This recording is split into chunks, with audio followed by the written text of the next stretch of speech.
त्यानंतर काही बातम्या सविस्तर स्वरूपात पाहूयात। मुंबईत काँग्रेस आणि ठाकरे बंधू एकत्र असते तर चित्र वेगळं असतं असं विधान राष्ट्रवादी शरद पवार गटाचे नेते जयंत पाटील यांनी केलंय।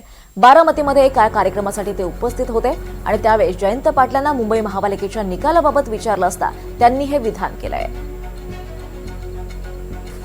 मुंबई में शिवसेना उद्धव बाला साहब ठाकरे और मनसे की काफ़ी अच्छी सीटें आई है और मुझे लगता है कि पिछले चुनाव के कंपैरिजन में बहुत बड़ा नुकसान नहीं हुआ है।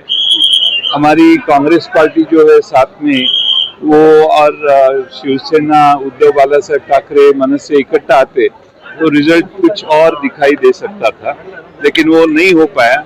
कांग्रेस की संख्या भी बहुत कम हो गई, कांग्रेस को भी इसमें थोड़ा सा घाटा हुआ।